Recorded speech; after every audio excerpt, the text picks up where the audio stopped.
वसुदेवसुतं देवं कंसचाणूरमर्दनं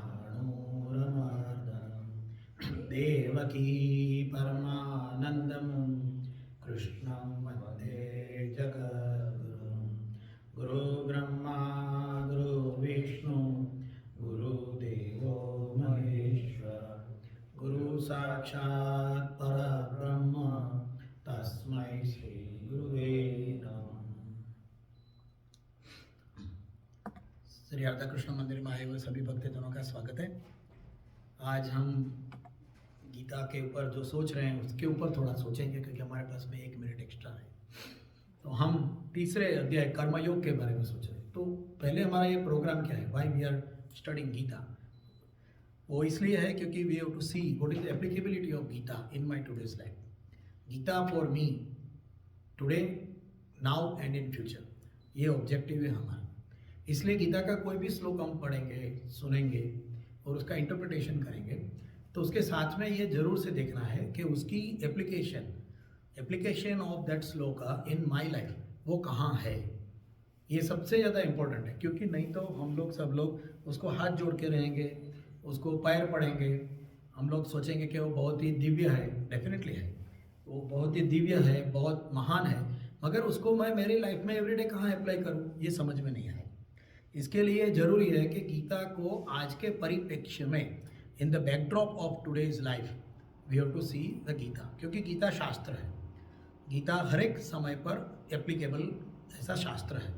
वो टाइम पर भी एप्लीकेबल था, अभी भी उतना ही एप्लीकेबल। मगर अगर हम वो एप्लीकेबिलिटी नहीं सीखेंगे तो हम उसका यूज़ नहीं कर सकेंगे।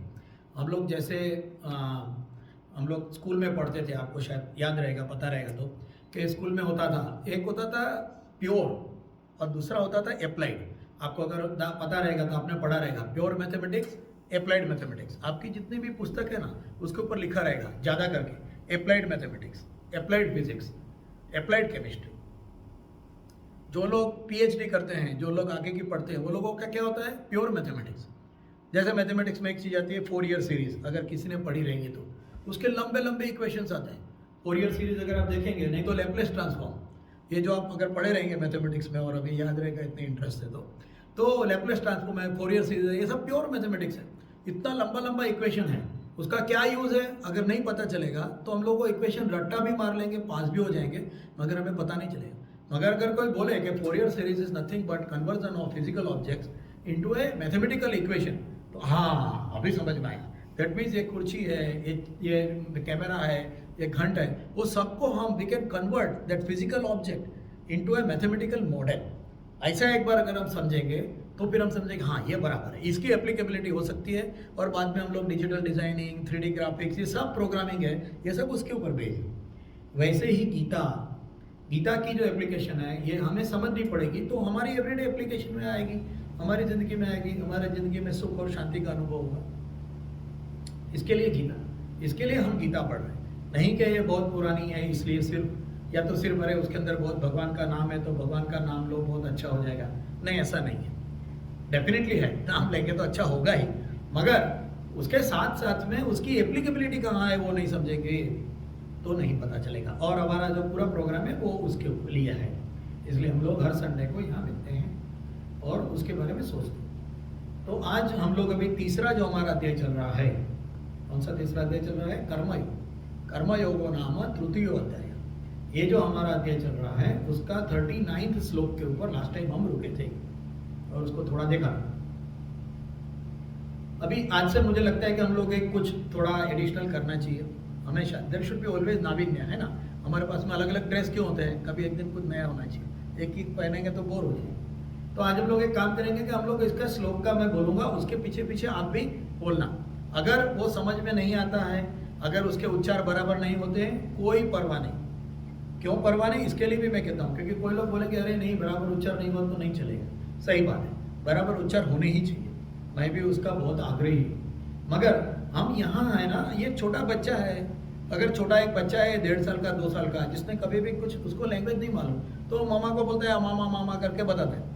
अभी वो जो कोई भी लैंग्वेज में बोलता है उसकी माँ को समझ में आ जाता है कि ये खाना मांग रहा है, इसको टॉय चाहिए, उसको कपड़े बदलने हैं, उसने पोटी किया है, माँ को समझ में आ जाता है। वैसे गीता हमारी माँ है। हम अगर वो प्यार से, जो बच्चे का जो प्यार है, वो प्यार से अगर हम उसके श्लोक बोलेंगे तो माँ गीता समझेगी ये मेरा बच्चा है, उसको बड़ा अभी तक लैंग्वेज बोलनी नहीं आती तो क्या है, मगर मेरा नाम तो बोलता है। इसलिए गीता का श्लोक बोलना चाहिए, नहीं आए तो भी बोलना चाहिए। तो आज से हम लोग थोड़ा उसके लिए आगे करेंगे। तो 39 श्लोक का मैं बोलता हूँ, आप, मैं धीरे धीरे जाऊंगा, try to do it, okay. आवृत्तं ज्ञानमेतेन, आवृत्तं ज्ञानमेतेन ज्ञानिनो नित्यवैरिणा,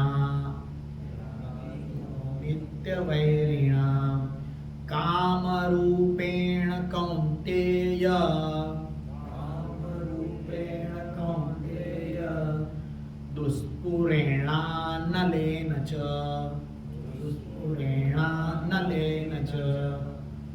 क्या हो सकता है ना? इजी है। वैसे गीता का जो संस्कृत है वो सबसे इजी है। वेद, उपनिषद, वो सब में हमारा जितना भी पूरा जो है उसमें गीता का संस्कृत सबसे इजी है और उसको गाया जा सकता है।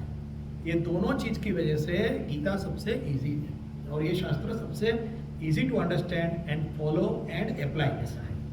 ठीक है, आगे चलेंगे। तो यहाँ हम लोग सोच रहे थे आवृत्तम ज्ञानमेतेन। हाँ, आवृत्तम एनवेलप्ड, उसको एनवेलप कर देता है।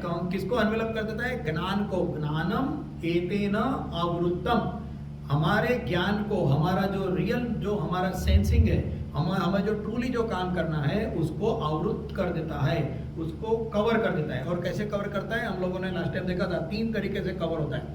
क्या क्या तरीके से कवर होता है? एक, जैसे अग्नि को धुआं कवर करता है। दूसरा, जैसे मिरर के ऊपर डस्ट लग जाती है और वो कवर हो जाता है। और तीसरा, माता के गर्भ में, in the womb of the mother, जैसे बच्चा रहता है। ये तीनों एग्जाम्पल को हम लोगों ने काफी डिटेल में देखा था, क्योंकि 3 ये एग्जाम्पल क्यों लिए, किसके लिए लिए और उसका क्या मीनिंग है, वो हम लोगों ने लास्ट टाइम देखा। हम लोग इसके आगे चलेंगे। आगे का जो स्टांजा है, काम रूपेण कौन्तेय, काम मतलब डिजायर, हमारा जो डिजायर है वो रूप में, कौन्तेय मतलब अर्जुन, कुंती का लड़का मतलब अर्जुन।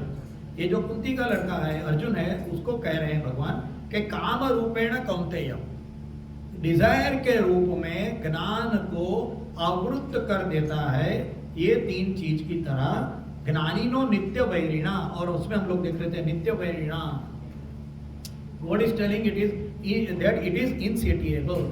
हाँ, इट इज इनसेटिएबल। नित्य वैरिणा, वो हमेशा रहेगा। और उसमें हमारा एक वर्ड आया था दुष्पुरेणा, और वो दुष्पुरेणा के ऊपर हम लोग रुके थे। तो दुष्पुरेणा क्या होता है? हाँ, और उसमें हम लोगों ने देखा था कि देयर इज अ 3 वर्ड, पूर्ण, अपूर्ण एंड दुष्पूर्ण। This 3 words we were talking about. Number 1 वो हम लोग समझेंगे क्या होता है, क्योंकि नहीं समझेंगे वो वर्ड को तो हमें पता नहीं चलेगा कि एप्लीकेबिलिटी कहाँ है। कोई भी काम के लिए 2 चीज होती है। Suppose you start A work, समझो आपने कोई काम चालू किया, घर बनाने का चालू किया। घर बनाने के लिए क्या किया? देखिए, कोई भी काम का लेट अस गो स्लोली, लेट अस, ये अंडरस्टैंड करेंगे ना तो हो गया कर्मयोग। हाँ, बहुत इजी है, इतना टफ नहीं है। तो कोई भी एक काम करना है तो उसके लिए क्या क्या लगेगा, हम लोगों को पढ़ाया है, बराबर है। मैन, मटेरियल एंड मनी, है ना, ऐसा सिखाया ना। कोई भी चीज के लिए क्या चाहिए? मैन, बेसिकली लेबर, मटेरियल और रिसोर्सेज, मनी चाहिए। वो 3 चीज इकट्ठा होगी। घर बनाना है तो क्या लगेगा? बनाने के लिए आदमी लगेगा, घर बनाने का लकड़ी, सीमेंट, सामान लगेगा, और वो लकड़ी सामान खरीदने के लिए पैसे लगेंगे, तो घर बन गया, है ना। बहुत सिंपल है। तो मैन, मटेरियल एंड मनी, ये 3 से घर बन जाता है। अभी ये घर जो बन जाता है, ये प्रोसेस ऑफ मेकिंग समथिंग, इसके लिए हम लोगों ने घर का एग्जाम्पल लिया। अभी ये काम पूर्ण कभी कहेंगे कि हम लोगों ने जो कोई भी रिसोर्सेज लिया है, वो रिसोर्सेज को हम लोग यूज करके वो जो घर है उसको पूरा बना दिया। जब हम उसको बना देते हैं तो हमने बोलता है घर बनाने का काम पूरा हुआ, पूर्ण। दूसरा जो वर्ड है वो है अपूर्ण। अपूर्ण का मतलब क्या होता है कि अगर वो घर बनाने के समय पे समझो आपको मिट्टी चाहिए, लकड़ी चाहिए, लकड़ी नहीं मिली, घर अधूरा रह गया। Either of the resources, man, material and money में से कोई भी एक रिसोर्सेज अधूरा रह गया, अवेलेबल नहीं हुआ, इसलिए आपका घर बनाने का काम अधूरा रह गया, तो उसको क्या कहेंगे? अपूर्ण। यहाँ शब्द दिया है दुष्पूर्ण, यहाँ हम रुके थे लास्ट टाइम। और किसी को कुछ प्रश्न था कि दुष्पूर्ण का मतलब क्या होता है, why it is a different than purna and apurna. तो हम लोगों को लगता है कोई भी काम लेंगे तो या तो कंप्लीट होगा या तो इनकम्प्लीट होगा, बीच में कहाँ है। तो यहाँ भगवान ने एग्जाम्पल दिया है दुष्पूरेणा और अनल। अनल मतलब फायर, फायर के जैसे इनकम्प्लीट होगा। अच्छा, फायर के जैसे इनकम्प्लीट कैसे होगा? दुष्पूर्ण, पूर्ण होगा मगर वो दुष्पूर्ण होगा। कैसे? एग्जाम्पल लेते हैं। समझिए एक फायर है, वो फायर को हमको कंप्लीट करना है, तो क्या हम उसमें लकड़ी डालते रहेंगे तो कंप्लीट होगा? नहीं होगा, वो और भी फायर पकड़ेगा। बेसिकली फायर की क्वालिटी यह है कि उसको जो रिसोर्सेज चाहिए ना, उसको आप जितने ज्यादा देंगे ना वो और बड़ा होगा। बिल्डिंग है, बिल्डिंग को आप रिसोर्सेज दिए तो क्या हुआ? बिल्डिंग कंप्लीट हो गया। मगर फायर को आपने रिसोर्सेज दिया तो फायर का क्या हो गया? ज्यादा हो गया। It became more, it will never extinguish. इसलिए हमारा जो कोई भी एक्शन है, वो एक्शन का रिजल्ट हमको क्या आया, अगर वो एक्शन का रिजल्ट दुष्पूर्ण में आता है, मतलब वो कंप्लीट होने के बाद भी आपको उसकी ज्यादा ही ज्यादा जरूरत लगने लगे, तो वो दुष्पूर्ण हुआ ऐसा कहेंगे। और वो दुष्पूर्ण चीज हमारे जिंदगी में काम और क्रोध लेके आएगी। बहुत ही सरल है। हमारी जिंदगी में हम जो कुछ भी काम करेंगे उसके लिए ये सोचो, ये पूर्ण हुआ, अपूर्ण हुआ या दुष्पूर्ण हुआ। अगर वो दुष्पूर्ण हुआ है मतलब वो आपको डिससेटिस्फेक्शन रखेगा, आप उसके लिए और ज्यादा क्रेविंग करेंगे और वो आपके जिंदगी में काम या नहीं होगा तो क्रोध, हम लोगों ने देखा है पहले, वो पैदा करेगा। इसलिए वहां भगवान ने वर्ड किया है दुष्पूरेणा अनल। अनल है फायर के जैसे दुष्पूर्ण होगा, इनसेटिएबल। दुष्पूर्ण, इनसेटिएबल, ये हम लोगों ने देखा था। पूर्ण क्या है, अपूर्ण क्या है, दुष्पूर्ण क्या है, हम लोगों ने देखा अभी। So in our life test and examine every experience, how many of them result into each category every day. कोई भी चीज, कोई कोई चीजें ऐसी होती है कि वो करनी पड़ती है, जैसे सुबह उठ के नहाना, खाना खाना, ब्रश करना, शेविंग करना वगैरह वगैरह, वो ठीक है, मगर उसके लिए हम वो ऑटोमेटिक हो जाती है। जैसे चिड़िया ऑटोमेटिकली जाके पानी के अंदर नहाती है अपने पैर ऐसे करके, वैसे हम भी करते हैं। उसके वैसे जो ऑटोमेटिक चीज़ें हम सांस लेते हैं, वैसी जो ऑटोमेटिक चीज़ें, उसके लिए ये नहीं है। ये जो विलफुल जो एक्टिविटीज़ होती है हमारी, जिसके लिए हम सोचते हैं, वो एक्टिविटीज़ के लिए है। और यहाँ लिखा है ज्ञानीनो नित्य वैरिणा। अरे ये तो बहुत डेंजर है। नित्य वैरिणा मतलब ये हमेशा रहेगा, it is eternal, it is perpetual enemy to the wise. हाँ, परपेचुअल एनिमी है, हमेशा रहेगा। अरे एक एनिमी है और हमेशा रहेगा, कितने दुख की बात है, कितने हम लोगों को व्यथा की बात है ना कि हमारा एक दुश्मन है वो हमेशा रहेगा। हाँ, मगर क्या लिखा है? ज्ञानी नो, जिसको समझ में आता है उसके लिए वो एनिमी है, बाकी लोगों के लिए तो उल्टा फ्रेंड है वो। हाँ, मुझे अच्छा लगा और मैंने और किया, हाँ, उसी में रहेगा। So basically it means that those who are wise should consider them as a eternal foe. जो ज्ञानी है उसको वो दुश्मन समझना चाहिए और उसको दुश्मन समझेंगे। इसलिए ज्ञानीनो नित्य वैरिणा, ज्ञानीनो नित्य एटर्नली, वैरिणा दुश्मन है, फो है। तो एटर्नल का मतलब क्या हुआ? एटर्नल का मतलब है it is bad in all forms and every time. Anything which is an enemy is bad in all the forms, कोई भी फॉर्म में हो, चाहे वो एक्सटर्नल फैक्टर हो चाहे इंटरनल फैक्टर हो। It is bad in all the forms and every time, कभी भी वो अच्छा नहीं है। हाँ, it is bad even in the smallest amount, नहीं थोड़ा है, हाँ थोड़ा क्या है, मैं हमेशा गुलाब जामुन का एग्जांपल देता हूँ। हाँ, डायबिटीज है, नहीं अभी क्या, एक खा लूंगा खाली, एक। हाँ, सिगरेट छोड़ दो, डॉक्टर ने बोला अटैक आ गया है, तुम्हारी आर्टिलरी बंद हो गई है, भैया करो कुछ, नहीं क्या, एक सिगरेट। हाँ, थोड़ा भी बुरा ही है वो थोड़ा रखो ज्यादा रखो वो बुरा ही है। Even smallest amount is bad, even shortest time it is bad. कोई बोलेगा नहीं मैं ज्यादा नहीं, मैं क्या, थोड़े टाइम के लिए, बस थोड़े टाइम के लिए। हाँ, 18 साल का लड़का है, 12th की एग्जाम है, उसको बोलते हैं बेटे चल खड़ा हो जा, अभी तेरी एग्जाम चल रही है, चलो पढ़ना है। मम्मा थोड़ा एक आधा घंटा सो लो, एक आधा घंटा सो जाओ, हाँ एक थोड़ी लेस हो जाऊँ। हाँ, फिर बड़ा होकर हम बोलते हैं मेरे सब दोस्त लोगों को एडमिशन मिल गया, मार्क्स मिल गया और मुझे नहीं मिला। हाँ, थोड़े टाइम के लिए भी बुरा है, थोड़े टाइम के लिए स्मॉलेस्ट अमाउंट में बुरा है, थोड़े टाइम के। एटर्नल फो का मतलब क्या होता है वो मैं बता रहा हूँ, क्योंकि कभी कभी क्या लगता है कि हमारे दिमाग में एटर्नल का कुछ अलग ही, एटर्नल का मतलब है इवन शॉर्ट टाइम के लिए भी वो आप उसके साथ में संगत में आएंगे तो वो बुरा है, उसको एटर्नल बुरा कहेंगे। And even once and never again. हाँ, कोई बोलेगा वो ड्रग्स लेते हैं, एक बार ले लो बस, फंस गया उसके अंदर, एक बार लिया फंस गया, एक बार भी ले लो तो बुरा है, इसको एटर्नल फो कहेंगे, एटर्नल एनिमी कहेंगे। तो ये तो बहुत बुरी बात हुई ना, कितना टेंशन की बात हो गई। वो जाएगा नहीं, उसके साथ में ही रहना पड़ेगा। हम लोगों ने बात किया ऐसे, क्योंकि हम लोग एम्बॉडीड एनिमल्स हैं, तो फिर अभी साथ में ही रहेगा तो कितना हम लोगों को तो परेशानी होगी। एक भगवान ने कह दिया है दुश्मन हमेशा तुम्हारे साथ में रहेगा, तो ये तो परेशानी की बात लगती है। मगर मुझे इसमें रे ऑफ होप दिखती है। हाँ, इसमें रे ऑफ होप है। Does it sound bad? Is it disheartening to hear that there is a enemy who will never be defeated or killed? ये तो डिसहार्टनिंग है? नहीं, actually it is not demotivating, rather than demotivating it is a hope. कैसे hope दिया है भगवान ने? यही श्लोक के अंदर होप दिया है, क्योंकि यहां भगवान ने कहा है आवृत्तम। हाँ, इसने कवर किया हुआ है, वो अंदर नहीं है। मिरर के ऊपर डस्ट लगी है, उसको आप क्लीन कर सकते हो, वो मिरर खराब नहीं हो गया है। It is आवृत्तम, आवृत्तम ज्ञानमेतेन ज्ञानिनो नित्यवैर्यम्। आवृत्तम, तो इसमें तो भगवान ने होप दी है। It is only a cover and the true thoughts are always there. हाँ, मरेगा नहीं, true thoughts are always there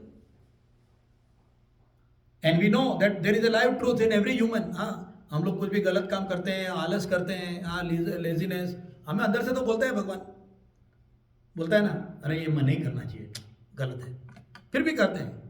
हाँ, काम ऐसा, क्रोध ऐसा, रजोत गुण समुद्भव, आगे है, करते हैं, फिर भी हमें पता है गलत है। इसलिए मैंने कहा था हंसते हंसते, कभी मैं जोकिंग के लिए कहता हूँ, हम सब दुर्योधन के बेटे भाई हैं। हाँ, जानामम धर्म, जानामि धर्मम नच में प्रवृत्ति। धर्म क्या है पता है, मगर क्या कर नहीं सकते, नहीं होता मेरा। हाँ, जानामि अधर्मम नच में निवृत्ति। धर्म क्या है पता है, मगर छोड़ नहीं सकता मैं। ये दुर्योधन ने कहा है। इसलिए हम भी जब कहेंगे कि नहीं मुझे पता है मगर क्या मेरे से सिगरेट छूटती नहीं, तो हम लोग सब दुर्योधन के भाई हैं, ऐसा समझना चाहिए। हाँ सर, तो यहां भगवान ने अवृत्तम कह के हमें एक होप दी है कि अवृत्त है ना, अगर ये अवृत्त है तो आप उसको हटा सकोगे, आप उससे चेंज कर सकोगे। आपके घर में मिरर है, हम लोगों ने लास्ट टाइम देखा था मिरर का एग्जाम्पल। हाँ, मिरर के ऊपर डस्ट लगी है तो आप उसको क्लीन कर सकोगे। You got a opportunity, you got a possibility. इसलिए अवृत्तम शब्द तो मुझे यहां आशा देता है, चाहे वो भले ही ज्ञानी नो नित्य वैरिणा क्यों ना हो। सर आगे का श्लोक देखेंगे, 40वां श्लोक, फिर से हम लोग बोलेंगे साथ में, ठीक है? वो थोड़ा टफ है मगर हम लोग साथ में बोलेंगे, ओके? 3rd चैप्टर 14th श्लोक, ओके? इंद्रियाणि मनोर्बुद्धिर, इंद्रियाणि मनोर्बुद्धिर अस्याधिष्ठानमुच्यते, अस्याधिष्ठानमुच्यते एतैर्विमोहयत्येष, निर्विमोहयत्येष ज्ञानमावृत्य देहिनाम, आवृत्य देहिनाम। हाँ देखिए, पॉसिबल है ना, इजी है। इंद्रियाणि मनोर्बुद्धि अस्याधिष्ठानम उच्यते। हाँ, इंद्रिया, मन और बुद्धि, सेंसेस, माइंड एंड इंटेलेक्ट, अस्य, अस्य मतलब वो, दैट, अस्य अधिष्ठान मुच्यते रहता है। कहाँ रहता है? इंद्रिया, मन और बुद्धि के अंदर ये रहता है। अस्य अधिष्ठान न मुच्यते, यहाँ रहता है, अधिष्ठानम, ड्वेलिंग प्लेस। एतैर विमोह यत्येष, हाँ, एते, एते मतलब धीस, विमोहयति मतलब डिल्यूड, ये वहां रहता है और डिल्यूड करता है ज्ञानम आवृत्यम देहिनम। देखिए कितना सिंपल है, जिसको हिंदी इंग्लिश भी आती रहेगी पता चलेगा। ज्ञान मतलब जिसको नॉलेज है, जो ज्ञान है हमारे में, उसको आवृत्तम, फिर से उसको एनवेलप करता है देहिनम। ये नया वर्ड है देहिनम, एम्बॉडीड। मतलब जो एम्बॉडीड नहीं है ना, उसको वो नहीं टेंशन देता, जो एम्बॉडीड है उसको टेंशन देता है। एम्बॉडीड है उसको टेंशन देता है, क्योंकि एम्बॉडीड है उसका रीजन ही वो है क्योंकि हम लोगों ने पैदा क्यों किया, क्योंकि हमारे में मन, बुद्धि, अहंकार ये आया, इंद्रिया आई, इसके लिए ये हमें परेशानी करता है। जिसको एम्बॉडीड नहीं है उसको परेशानी नहीं करता है। इसके बारे में आगे सोचेंगे हम लोग। हमारे में एक राजा हो गए जनक विदेही, हाँ, उसको कहते थे विदेही, मतलब वो है फिजिकली है मगर वो देही नहीं है। देही मतलब एम्बॉडीड। सीता जी के पिताजी जो राम भगवान हैं उसके पिताजी, हाँ, जनक विदेही, इसीलिए तो उसकी लड़की का नाम हुआ वैदेही। सीता का दूसरा नाम क्या है, वैदेही। हाँ, सीता जी का नाम वैदेही है। वैदेही कहाँ से आया, उसके पिताजी को विदेही, जनक विदेही कहते थे, इसलिए विदेही की लड़की वैदेही। एक इंटरेस्टिंग चीज है, थोड़ा अलग से है मगर इंटरेस्टिंग चीज है। हमारी संस्कृति में पिता के नाम से बच्चों को जाना जाता है। हाँ, जनक की लड़की जानकी, हाँ, ऐसे कुंती का लड़का कौंतेय। वजन किसको है, पिताजी को, मां को है, मां का भी लड़का, मां को भी बोलते। हमारा जो दूसरा एक रिलीजन है उसमें बच्चों के हिसाब से मां पिताजी को जाना जाता है। हाँ, अबू कलाम मतलब कलाम के पिताजी। अबू सैयद मतलब सैयद के पिताजी। इंटरेस्टिंग चीज है, वहां बच्चों के हिसाब से पिताजी को जाना जाता है, यहां पिताजी या मां के हिसाब से बच्चों को जाना है। इंटरेस्टिंग, अगर नोटिस नहीं किया रहेगा तो देखने के लिए, इसलिए मैंने बोला। कोई कंपैरिजन नहीं है, just to say that what is the existence difference. Anyway, तो इंद्रियाणि मनोर्बुद्धि अस्याधिष्ठान, अस्या अधिष्ठानम मुच्यते। कहाँ रहता है ये जो आवृत्तम होता है, जो ज्ञान को ढक देता है, वो कहाँ रहता है, वो मन, इंद्रिय, मन और बुद्धि में रहता है। एतैर विमोह यत्येष, और मोह पैदा करता है, डिल्यूजन पैदा करता है, क्लाउड पैदा करता है। आवृत्तम ज्ञानम आवृत्तम देहिनाम, एम्बॉडीड सोल के लिए। The senses, mind and the intellect are said to be breeding ground for the desires. Through them, it clouds one's knowledge and dilutes the embodied soul. ये कहा गया। अच्छा, सेंसेस क्या है, चलो समझते हैं। ब्रीडिंग ग्राउंड बताया ना, तो सेंसेस क्या है हमें पता है, हम लोगों ने देखा भी ऑलरेडी। 5 ज्ञानेंद्रिय, 5 कर्मेंद्रिय, तो देखा उसको सेंसेस क्या है। अभी हम लोगों को पता है, बहुत सारे लोग काम भी करते हैं यहाँ, तो सेंसेस, हमारे इंग्लिश में भी ये वर्ड है सेंसर। सेंसर्स होता है ना, वो कोई भी अगर एक समझो असेंबली लाइन है, वो असेंबली लाइन में एक अमेजोन का असेंबली लाइन है, अमेजोन के असेंबली लाइन में एक बॉक्सेस पास हो रहे हैं, ठीक है। अभी वो बॉक्स को वेट के हिसाब से उसको डिस्ट्रीब्यूट करना है, ज़्यादा वजन वाला है उसको उधर भेजना है, छोटे कम वजन वाला है उधर भेजना है। तो क्या होता है, वहाँ एक बैलेंस होता है। वो जैसे उसके ऊपर बॉक्स आया, उसका वजन देखा कितना वजन है, वो हिसाब से इमीडिएटली उसको ये बाजू क्या ये बाजू, उसको डाइवर्ट कर देते हैं। हाँ, साइज के हिसाब से डाइवर्ट कर देते हैं। मतलब टच, कनेक्शन, कनेक्टिविटी आने से जिसके अंदर एक्टिवेशन ऑफ एक्शन होता है उसको सेंस कहा जाएगा। सेंस किसको कहेंगे, जो इसको कनेक्शन आने से एक्टिवेशन होता है उसको सेंस कहेंगे।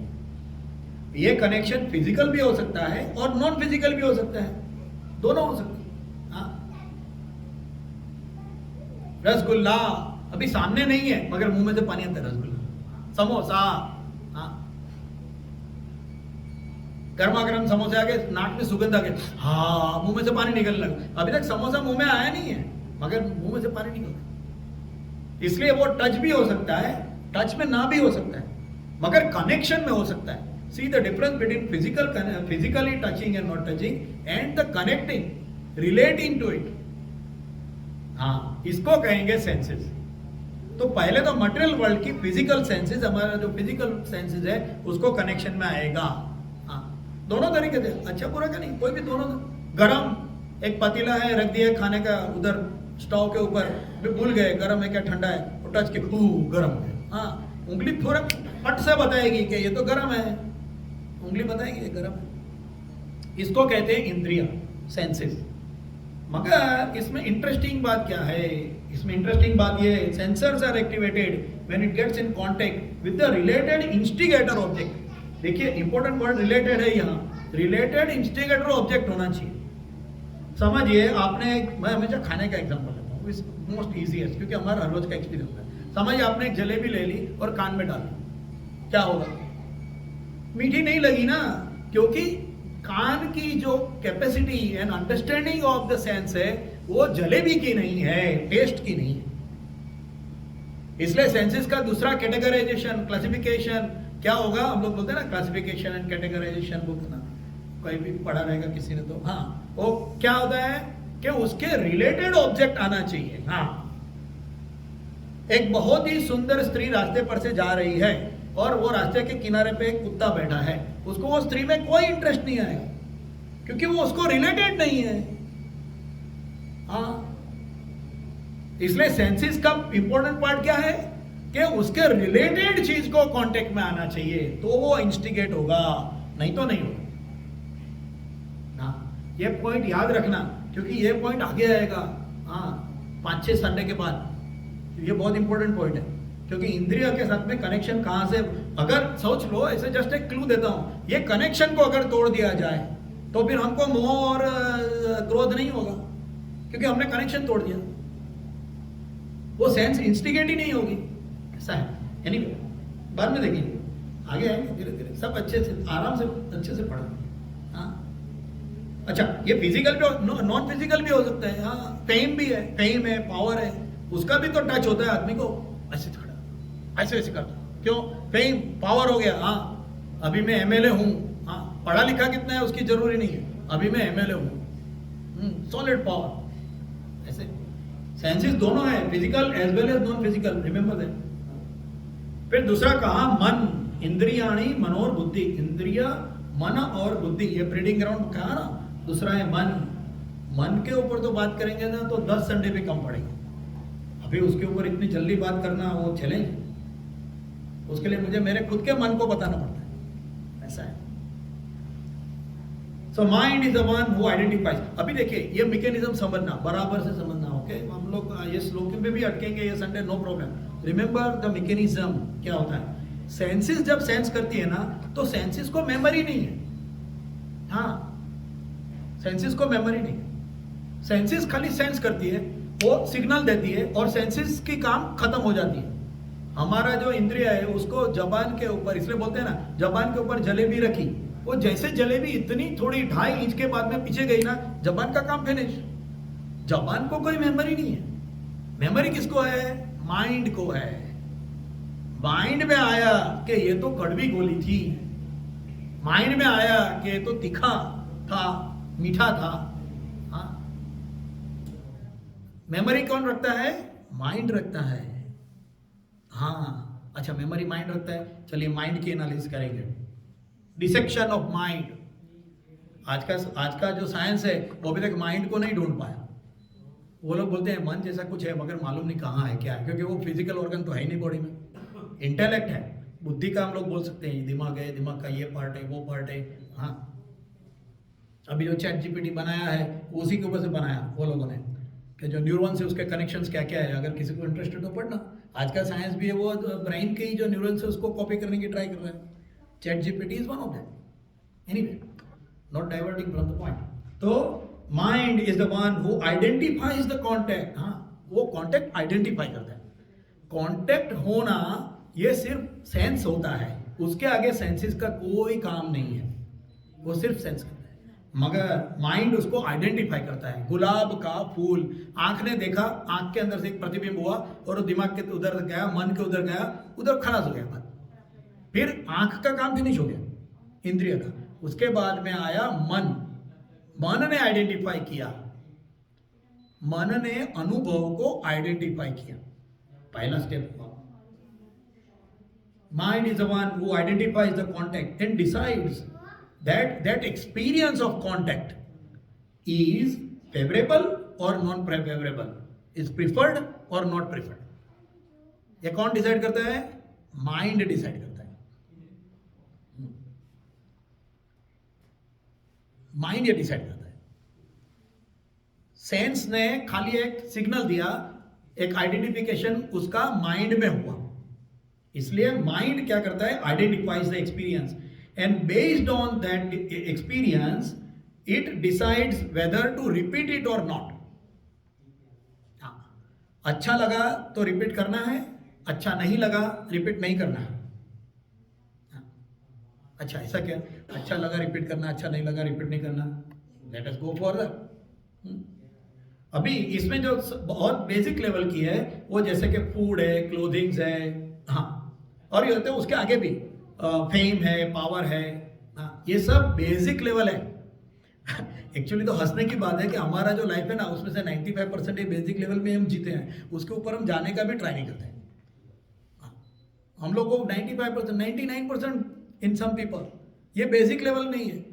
कुछ हुआ वो अच्छा लगा क्या नहीं लगा, बस उधर तक ही है, उसकी जिंदगी उसके आगे जाती ही नहीं है, उधर ही रहते हैं 99% लोग। हाँ, इसलिए गीता को भी कहना पड़ा, हाँ, आहार भय मैथुन च निंद्रा एकमेतत्। हाँ, पशु और आदमी में ये कॉमन है, आहार भय मैथुन इंद्रिय सुख और निंद्रा, हाँ कॉमन है।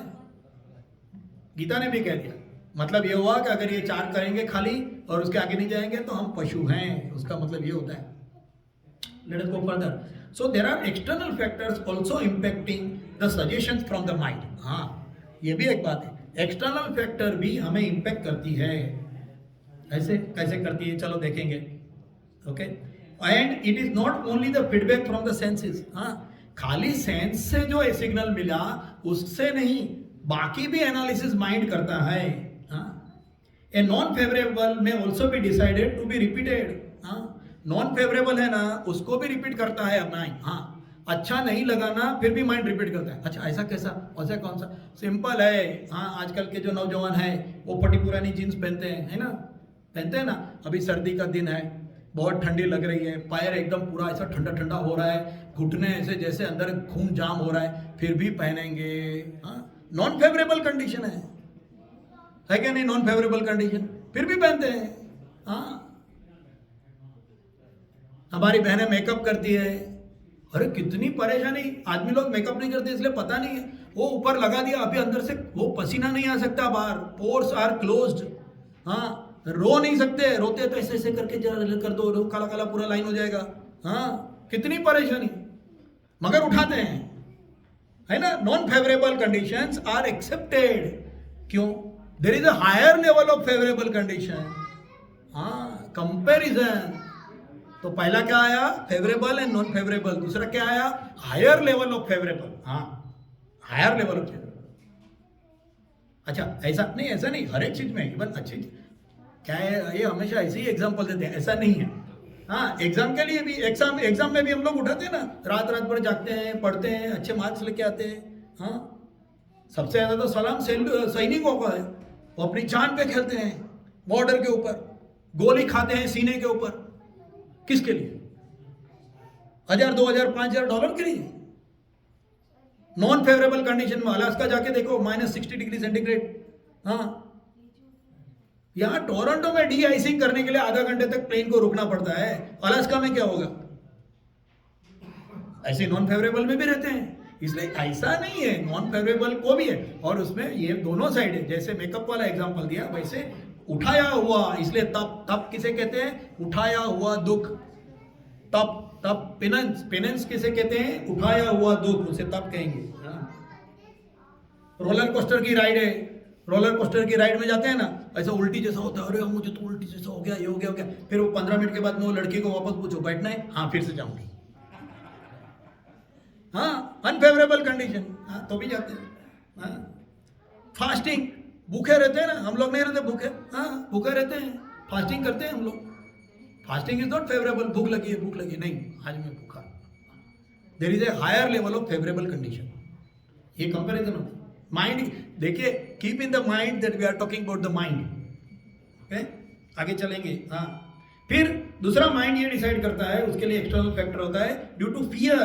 हाँ, like loss of identity and social respect. हाँ, फियर से भी होता है.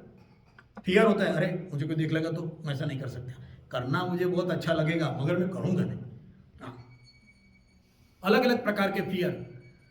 हाँ, अलग अलग प्रकार की इंप्रेशन, ऐसा करूंगा तो क्या लगेगा, इसलिए फेवरेबल लगते हुए भी व्यक्ति वो नहीं करेगा. नहीं करेगा व्यक्ति, डरता है. हाँ, चोरी करूंगा पुलिस पकड़ के लेके जाएगी, मुफ्त में तो चाहिए मगर चोरी नहीं कर सकता. देखिए, we are trying to understand the mechanism in the mind. Okay, so ये इंपॉर्टेंट चीज है, क्योंकि ये समझेंगे ना, ब्रीडिंग ग्राउंड है. हाँ, हम लोगों ने बहुत सारे एलियंस के मूवी देखे ना, फिर बाद में वो हीरो जाता है, फिर वो ब्रीडिंग ग्राउंड देखता है, फिर ब्रीडिंग ग्राउंड को डिस्ट्रॉय कर देता है तो सब एलियंस बन गए, है ना. ऐसा बहुत सारे मूवी देखे हैं हम लोगों ने. तो ये ब्रीडिंग ग्राउंड है, तो उसको देखना पड़ेगा हमको, ब्रीडिंग ग्राउंड को देखना. आगे चले. So mind has many levels and each of them work towards this suggestion as combined effort. Combined. A non-favorable can be favorable at higher level and vice versa. हाँ, non-favorable भी favorable है, वो convert भी होता है. अच्छा, वो कैसे? देख लो, एक्सरसाइज करते हैं, कौन जिम जाएगा, कौन जिम जाएगा, नहीं जाते जिम, नहीं जाते. फिर बाद में एक दिन थोड़ा चलो चले गए, ऐसा करके एक बार ऐसे घुस गए. जाने के टाइम पर तो खुद को बहुत गालियां दी, बराबर है, मगर जिम करके जब आप बाहर निकलते हो, अच्छा किया आज, थोड़ा अच्छा लगा. हाँ, पहले जो नॉन फेवरेबल लगता था वो आधे घंटे के बाद फेवरेबल लगा. माइंड एकदम मंकी है, माइंड इज अ मंकी. हाँ, सोचना पड़ेगा मन कैसे काम करता है. हाँ, so all this mechanism is happening in the mind. Mind also take the reference from the intellect. वो बुद्धि से भी रेफरेंस लेता है for the past experience in the memory. हाँ, वो भी एक्सपीरियंस से भी माइंड लेता है. माइंड बुद्धि को भी पूछता है, बाबा ये कंडीशन क्या था, पहले क्या हुआ था. क्योंकि रिमेंबर, माइंड है ना, वो चॉइस करने की चीज है, एक्शन करने की चीज नहीं है. हम लोग आगे देखेंगे. Mind choose but mind doesn't act. Mind action नहीं लेता, माइंड खाली चूज करता है. एक्शन कौन लेता है? इंटेलेक्ट एक्शन लेता है. हाँ, हम लोग गाड़ी चलाते हैं ना, तो गाड़ी चलाते तो क्या करते हैं, हम लोग चलाते हैं. अभी तो क्या इतना ऑटोमेटिक हो जाता है कि आदमी को पता भी नहीं चलता वो मैकेनिज्म. मगर दिमाग है वो एक्शन लेता है. लाल सिग्नल है, रुक जा, ये कौन बोलता है? मन बोलता है. मन तो बोलता है जल्दी जल्दी जाना है मुझे, दिमाग बोलता है रुक जा. हाँ, ये सोचना पड़ेगा mechanism. Mind does not have a memory. Mind को मेमोरी नहीं है. Mind is like a RAM in a computer. RAM के जैसा है, टेम्पररीली है. Hence the favorable experiences are not giving. अभी क्या होता है कि माइंड के अंदर मेमोरी ना होने की वजह से उसको सेटिस्फेक्शन नहीं होता. हम लोग आगे बोले ना, जो दुष्पूरेणा, इसके ऊपर से आगे क्या है, क्योंकि उसको सेटिस्फेक्शन नहीं होता. क्यों नहीं होता? क्योंकि उसको माइंड को मेमोरी नहीं है. सेंसेस की जो हैप्पीनेस या फेवरेबल अनफेवरेबल की जो एक्सपीरियंस है वो किसको होती है? माइंड को होती है. सेंस को तो होती ही नहीं है, माइंड को एक्सपीरियंस होता है. मगर माइंड को जो एक्सपीरियंस होता है वो मेमोरी ना होने की वजह से परमानेंट नहीं रहता. परमानेंट मेमोरी कहाँ है? इंटेलेक्ट के अंदर है, बुद्धि के अंदर परमानेंट मेमोरी. एग्जाम्पल लेंगे. कहीं एक जगह पे शादी में गए, वहां रबड़ी आई, रबड़ी बहुत बढ़िया रबड़ी, एकदम मीठी मीठी रबड़ी, सुगंधी, ऐसा एकदम अच्छी लगी. वो खाई. खाने के बाद में बोला, वो ललित भाई के जहां शादी में गए थे वैसी रबड़ी नहीं है. अच्छा, ये मेमोरी में कहां से आया? ये कहां से आया? मन में से आया. मन ने तो कहा कि रबड़ी है अच्छी, ले खा लो. जबान ने कहा टेस्टी लगी. मगर सेंस ने जो सिग्नल दिया वो पीछे इंटेलेक्ट में जाके कंपैरिजन हुई और इंटेलेक्ट ने कहा ऐसी अच्छी नहीं है. इसलिए नेक्स्ट एक्शन वापस को आएगा, और एक बाउल दे दूं, नहीं चाहिए. ये जो नहीं चाहिए है ये क्यों हुआ? क्योंकि आगे वाली रबड़ी की जो मेमोरी थी उसके कंपैरिजन में ये रबड़ी की मेमोरी अच्छी नहीं है. और ये अच्छी मेमोरी नहीं होने की वजह से ब्रेन डिसाइड्स, इंटेलेक्ट डिसाइड्स दूसरी बार रबड़ी नहीं लेनी है. ये मैकेनिज्म है, थिंकिंग की mechanism. Fun experience of a specific food. हाँ, एक दूसरा एग्जांपल लेंगे, बहुत प्रैक्टिकल है. हाँ, वाइफ हमेशा हस्बैंड को बोलती है, क्या बोलती है? आप कभी मुझे सुंदर नहीं कहते. हाँ, आप मुझे आई लव यू नहीं कहा 3 दिनों. हाँ, क्या खूब लगती हो, बड़ी सुंदर दिखती हो. हाँ, फिर से कहो, कहते रहो। अरे एक बार तो कहा आई लव यू, फिनिश हो गया। हाँ, एक बार कहा तुम बहुत सुंदर हो, फिनिश हो गया। नहीं नहीं, कहते रहो। कहते रहो क्यों? कहते रहो क्यों? क्योंकि जिसके मन में जो एक्सपीरियंस है वो मेमोरी में नहीं रहता, इसलिए वो घड़ी घड़ी करना चाहता है। इसलिए वो कहती है कि मुझे कंटिन्यूअसली बोलते रहो। हाँ, कहते रहो, अच्छा लगता है। हाँ, अभी इसमें जो हस्बैंड है उसको ये मैकेनिज्म नहीं पता है, वो उसको बोल देगा तुझे कल तो बोला था आई लव यू, अभी आज क्या बोलना। वाइफ बोलेगी ये मुझे प्यार नहीं करता। हाँ, क्योंकि उसके मन में वो मेमोरी रही नहीं। हाँ, अच्छा, वो नहीं, सब जगह पे ऐसा नहीं है, तो बाकी भी एम्प्लॉय सेटिस्फेक्शन प्रोग्राम। हाँ, एम्प्लॉय को बोलना पड़ता है वेरी गुड वेरी गुड, हमारे एम्प्लॉयज ने ये किया, 40 में से 2 एम्प्लॉय को हम लोगों ने सर्टिफिकेट दिया, नेक्स्ट टाइम दूसरे 2 को सर्टिफिकेट। अरे वो काम कर रहा है, पगार ले रहा है, क्यों? आइडेंटिफिकेशन, रिकॉग्निशन, ये सब प्रोग्राम्स किसके लिए है? हाँ, कहते रहो, अच्छा लगता है। ये मन का काम है। मोटिवेशन मन के ऊपर है, मन के लिए ये समझना पड़ेगा। मन का काम क्या है, मन कैसे काम करता है। हाँ? इसीलिए जो चीज दुष्पूर्ण है वो मन को सेटिस्फेक्शन नहीं देगी, लाइक अ फायर। और मन कंटिन्यूसली मांगेगा, कंटिन्यूसली मांगेगा तो कभी मिलेगा कभी नहीं मिलेगा, मिलेगा तो मोह, नहीं मिलेगा तो क्रोध। मैकेनिज्म कंक्लूड हो गया। इसकी वजह से हमारे जिंदगी में कंटिन्यूअसली डिससेटिस्फेक्शन है। This is the reason why we are all unhappy. अच्छा, ऐसा सब लोग अनहैप्पी नहीं? ऐसा नहीं है। अच्छा, इतने सारे अनहैप्पी तो मर जाते हैं क्या? सब लोग जाके सुसाइड करते हैं? नहीं करते, क्योंकि मन को दूसरा भी है, हैप्पीनेस का भी एक्सपीरियंस है, आशा। हाँ, पेंडोरा के बॉक्स में से एक लास्ट में निकली हुई चीज आशा। नहीं, क्या है, आजकल बहुत बुरा है मगर कल अच्छा हो सकता है। हाँ, इसीलिए बैड एक्सपीरियंसेस में भी आदमी जिंदा रहता है अगर उसको कंक्लूड हो जाए एक बार, ये है ही।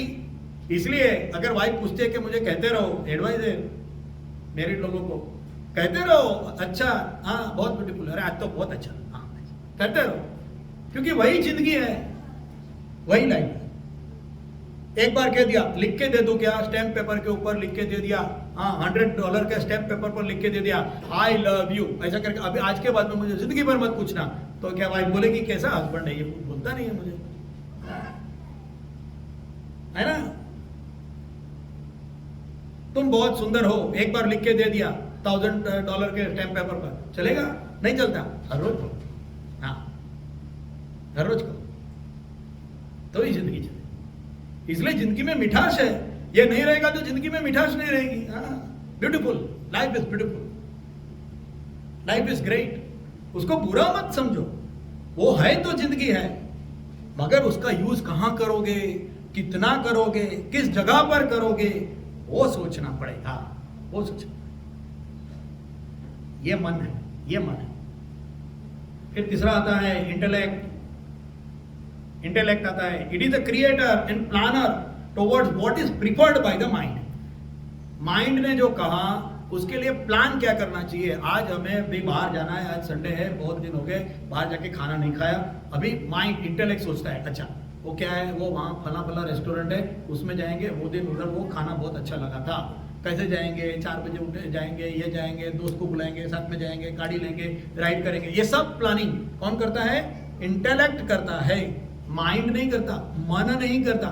मन ने सिर्फ इतना ही कहा रेस्टोरेंट में जाके खाएंगे, बस। उसके बाद में इंटेलेक्ट ने काम करना चालू कर दिया, कैसे करेंगे, कैसे होगा, कौन करेगा, क्या क्या लगेगा, कैसे यूज करेंगे। Remember that the initial condition of new experiences, हमारे दिमाग में आता है mind just suggest that what is most preferred by the senses, but mind does not decide. Mind decide नहीं करता, माइंड सजेस्ट करता है और अंडरस्टैंड करता है फेवरेबल, नॉन फेवरेबल, और बोलता है फेवरेबल करो। माइंड डिसाइड नहीं करता। It is the intellect and it's independent strength which decides the future course of action, whether to go along or against the suggestion of the mind. ये intellect decide करता है. If the intellect decides to do that action, then there is a reinforcement done by the mind. हाँ, इसके बारे में हम आगे सोचेंगे. हमारा टाइम होने के लिए आया और इंटेलेक्ट के बारे में सोचना है तो इंटेलिजेंटली सोचना पड़ेगा. Because this is a complex process. है बहुत इजी, हाँ है बहुत इजी, मगर उसको समझना ये कॉम्प्लेक्सिटी है. Process is easy but to understand it is a complex process. तो ये कॉम्प्लेक्स प्रोसेस है तो एक साथ में नहीं खाना चाहिए, वो बदहजमी हो जाएगी. हाँ, साइकोलॉजिकल. तो इसके लिए क्या करेंगे हम लोग, नेक्स्ट टाइम आएंगे.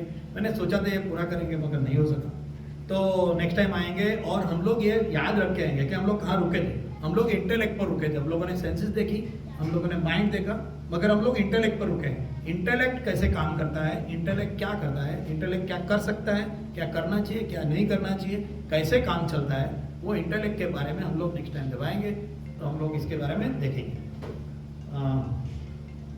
यहाँ ये प्रवचन को पूरा करेंगे. नेक्स्ट संडे को फिर से आएंगे सेम टाइम और आगे चलेंगे.